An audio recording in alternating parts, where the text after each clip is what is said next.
नमस्कार दोस्तों, अपनी पाठशाला में आपका स्वागत है। आज हम प्रश्नावली 12.2 के प्रश्न नंबर 7 और 8 को देखेंगे। प्रश्न नंबर 7 कुछ इस प्रकार है। एक ठोस में ऊंचाई 120 सेंटीमीटर और त्रिज्या 60 सेंटीमीटर वाला एक शंकु सम्मिलित है। ध्यान दीजिएगा, शंकु बोला गया है जिसकी ऊंचाई दी गई है 120 सेंटीमीटर यानी h 120 है, त्रिज्या दी गई है 60 सेंटीमीटर और बोल रहे हैं कि जो 60 सेंटीमीटर त्रिज्या वाले एक अर्धगोले पर अध्य आरोपित है। इसका मतलब यह है कि शंकु एक अर्धगोले के ऊपर बना हुआ है। इस ठोस को पानी से भरे एक लंब वृत्तीय बेलन में इस प्रकार सीधा डाल दिया जाता है कि यह बेलन की तली को स्पर्श करे। ध्यान दीजिएगा, एक बेलनाकार है, ठीक है, पानी से भरा हुआ है, उसके अंदर इस ठोस को डाल दिया जाता है और जिसकी वजह से जो अर्धगोलाकार है वो बेलन की तली को स्पर्श कर रहा है। ठीक है, यदि बेलन की त्रिज्या 60 सेंटीमीटर है, ध्यान दीजिएगा यहाँ बेलन की त्रिज्या भी 60 सेंटीमीटर है, अर्धगोलाकार का भी त्रिज्या है वो 60 सेंटीमीटर है और बेलन की ऊंचाई दी गई है 180 सेंटीमीटर। तो बेलन में शेष बचे पानी का आयतन ज्ञात कीजिए। एक बार सुन लीजिएगा, एक बेलनाकार है, बेलनाकार के अंदर पहले पूरा पानी भरा हुआ था। एक ठोस लिया जो कि ऊपर से शंकु आकार का है, नीचे से बेलनाकार के आकार का है और इस ठोस को उस बेलन में डाल दिया जाए तो जो पानी वो बाहर चला जाएगा। तो अंदर बचा हुआ पानी ज्ञात करना है। तो चलिए हम इसे ज्ञात कर लेते हैं।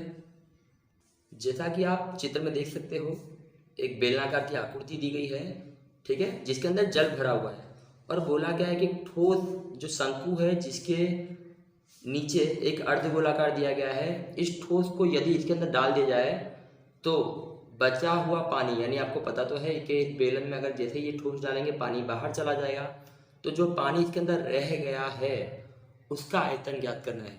तो आप जानते ही हो कि पहले से इसके अंदर पानी भरा हुआ था, आपने इसके अंदर ये ठोस डाला तो पानी कुछ बाहर चला गया होगा, कुछ अंदर रह गया होगा।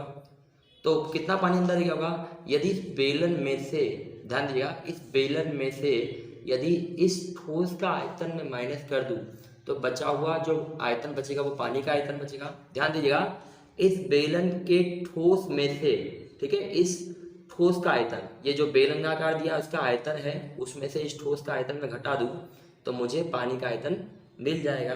तो मैं लिख देता हूं पानी का आयतन बराबर, ठीक है, बेलनाकार का आयतन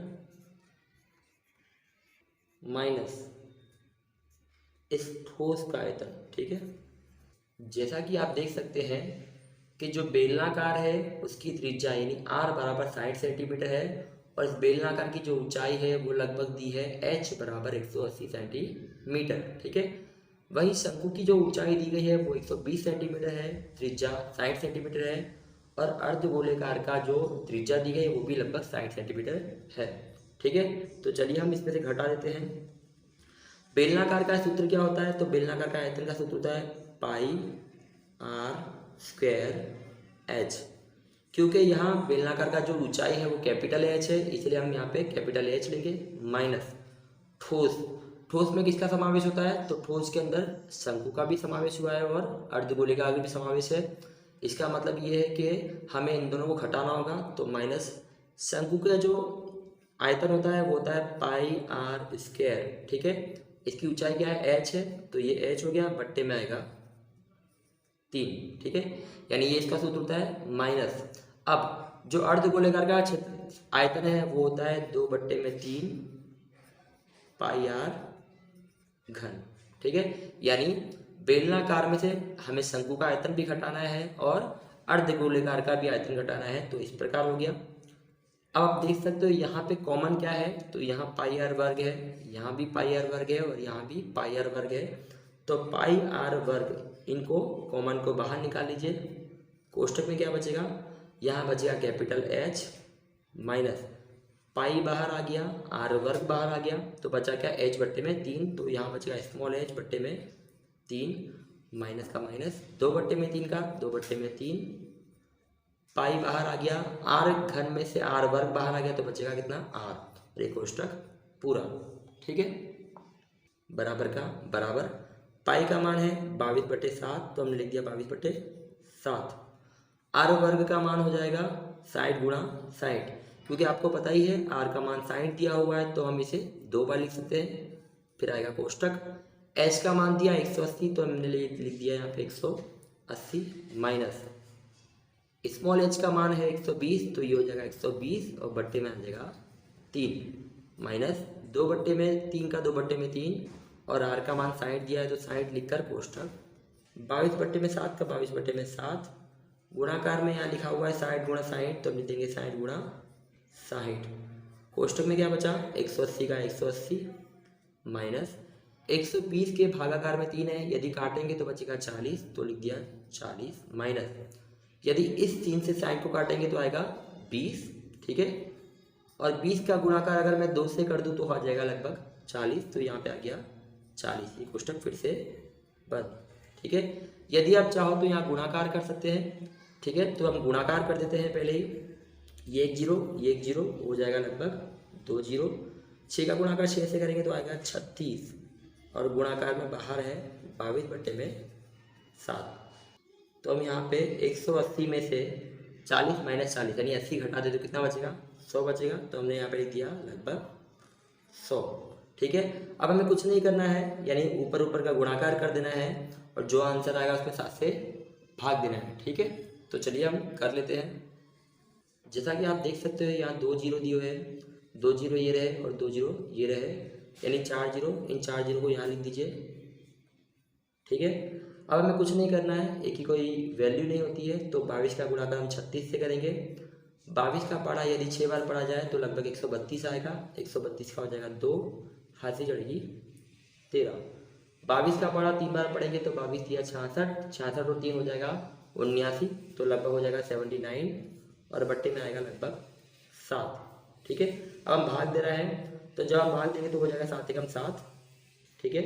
फिर 7 एकम 7 2 बचेगा, 7 या 21 हो जाएगा, 1 बचा 7 एकम 7, 3 बचा 7 चौक 28, 2 बचा 7 दूनी 14 और लगभग बचेगा 6, 7 8 56 पॉइंट, 4 बचेगा 0 लगा दीजिए तो जाएगा 7 5 35, यानी लगभग इतना आपका सेंटीमीटर घन आएगा।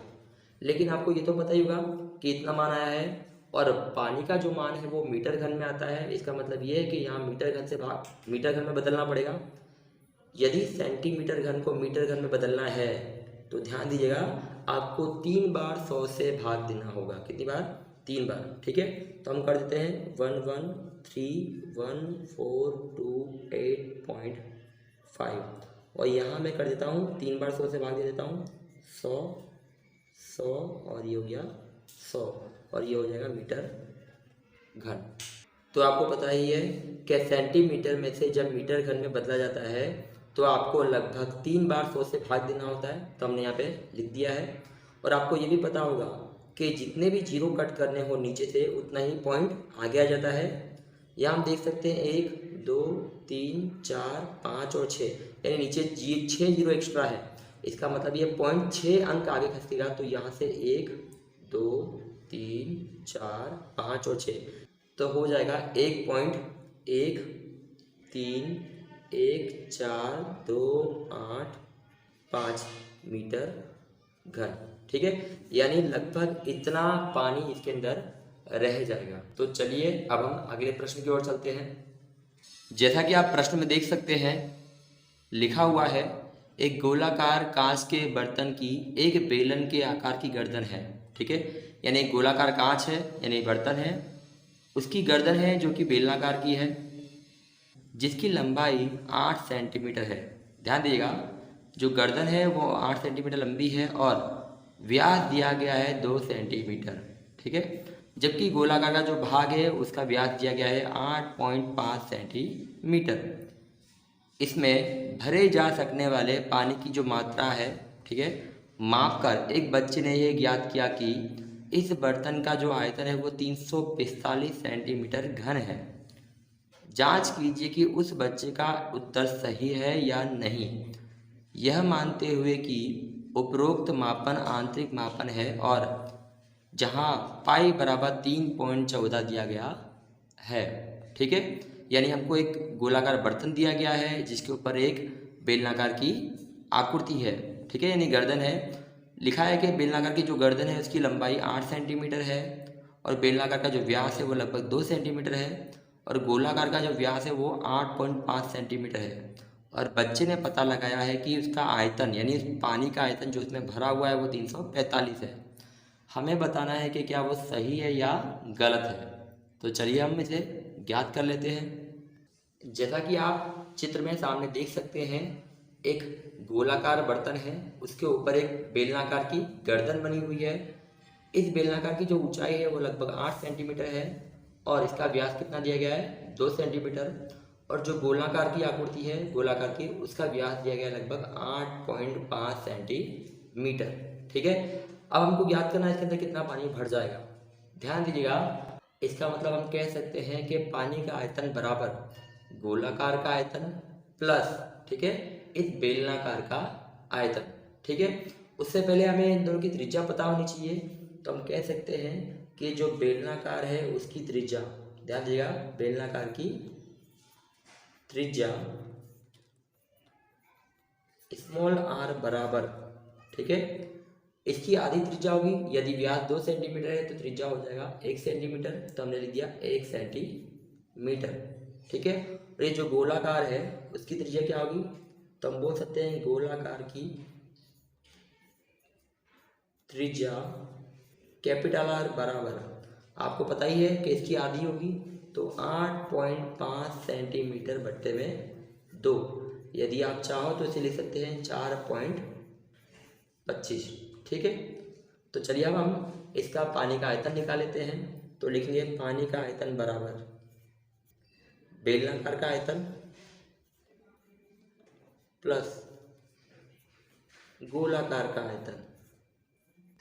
ठीक है, जैसा कि आप देख सकते हो बेलनाकार का आयतन का सूत्र होता है पाई आर वर्ग एच, यानी इसकी ऊंचाई को हम स्मॉल एच मान लेते हैं, प्लस गोलाकार का आयतन का सूत्र क्या होता है 4/3 पाई आर घन।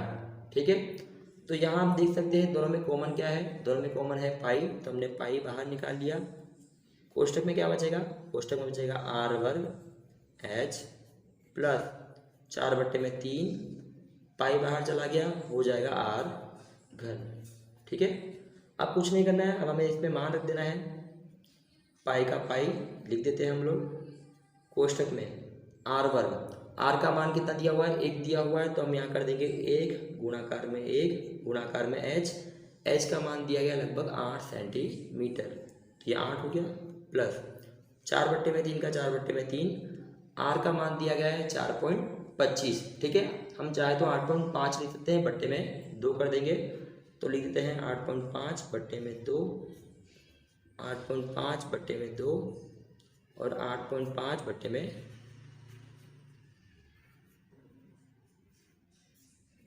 2 और कोष्टक पूरा।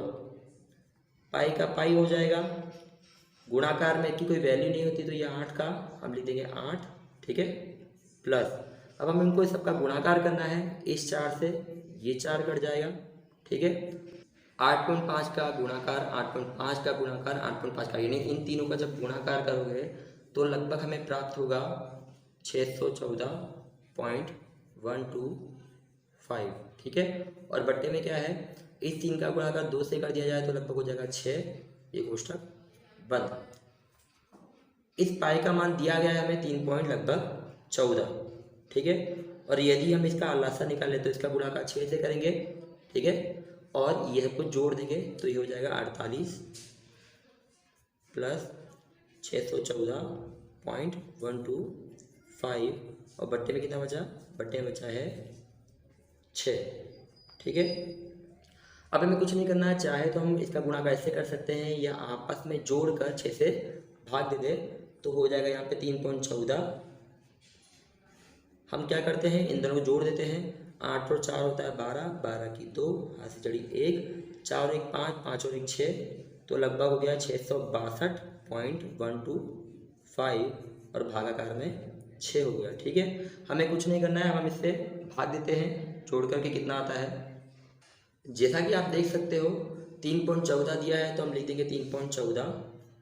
ठीक है, कोष्टक में यदि 662.125 को 6 से भाग दिया जाए तो लगभग प्राप्त होगा 110.354। ठीक है, आप भाग देकर देखना चाहें तो देख सकते हो। अब आपको 3.14 का गुणाकार 110.354 से करना है। जब आप इसे गुणाकार करोगे तो आपको प्राप्त होगा लगभग 340.51। ठीक है, और इसकी इकाई क्या होगी, सेंटीमीटर घन। जैसा कि आप जानते हुए कि एक बालक ने कहा था कि इसका जो आयतन आएगा पानी का वो 345 आएगा, लेकिन हमने ज्ञात करा कि 346.51 आया, लगभग उसके बराबर है। ठीक है, लेकिन फिर भी हम कह सकते हैं कि उसने जो निकाला वो गलत था। ठीक है, आप इस सवाल की प्रैक्टिस बार बार कर सकते हो। ये सवाल इस प्रश्नावली का आखिरी प्रश्न था और इसी के साथ ये चैप्टर खत्म होता है। आपने हमारा वीडियो यहाँ तक देखा, उसके लिए बहुत बहुत धन्यवाद।